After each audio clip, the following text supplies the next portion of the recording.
Football বিশ্বে ইতিহাস অবশেষে ভেঙে গেল বহু বছরের রেকর্ড। অস্ট্রিয়ার বিপক্ষে দুর্দান্ত এক গোল করে বিশ্বকাপ ইতিহাসের সর্বোচ্চ গোলদাতা হয়ে গেলেন লিওনেল মেসি। পেলে, ম্যারাডোনা, মিরোস্লাভ ক্লোজ ও রোনালদো নাজারিও সব কিংবদন্তিকে পেছনে ফেলে বিশ্বকাপের 17 গোলের নতুন রেকর্ড করেছেন আর্জেন্টাইন মহাতারকা।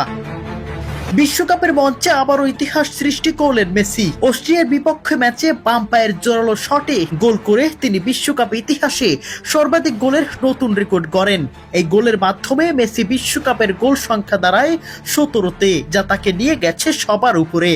দীর্ঘদিন ধরে বিশ্বকাপের সর্বোচ্চ গোলদাতার তালিকায় শীর্ষে ছিল জার্মানের কিংবদন্তি মিরোস্লাভ ক্লোজ, তার গোল সংখ্যা ছিল 16। তার পিছনে ছিলেন ব্রাজিলের রোনালদো নাজারিও। আর ফুটবল ইতিহাসের দুই মহান পেলে ও দিয়েগো ম্যারাডোনাও ছিলেন আলোচনায়, কিন্তু এবার সবাইকে ছাড়িয়ে নতুন ইতিহাস গড়লেন লিওনেল মেসি।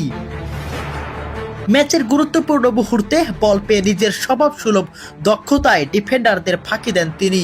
এরপর বাম পায়ের শক্তিশালী শটে বল জড়িয়ে দেন জালে। গোল হওয়ার সঙ্গে সঙ্গেই উল্লাসে ফেটে পড়েন স্টেডিয়াম, আর ইতিহাসের পাতায় যোগ হয় নতুন একটি অধ্যায়।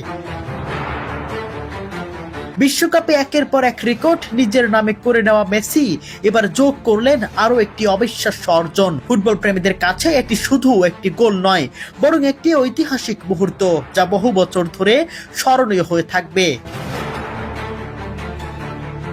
ম্যাচের 39 মিনিটে অস্ট্রিয়ার বিপক্ষে অ্যাটাকে যায় আর্জেন্টিনা। সেখান থেকে দুর্দান্ত পাস বাড়ানো বল বুদ্ধিমত্তার কাছে লিওনেল মেসির কাছে বাড়ান আর্জেন্টাইন এক ফুটবলার। আর সেখান থেকে লিওনেল মেসি এক মুহূর্ত না ভেবে বাঁ পায়ের জোরালো শট নেন। সাথে সাথেই গোল, সাথে সাথেই উল্লাসে ফেটে পড়ে স্টেডিয়াম। শুধু উল্লাস নয়, এই গোলেই ইতিহাস গড়ে ফেললেন লিওনেল মেসি। বিশ্বকাপের ইতিহাসে এখন সর্বকালের সেরা গোল স্কোরার আর্জেন্টিনার এই মহাতারকা ফুটবলার।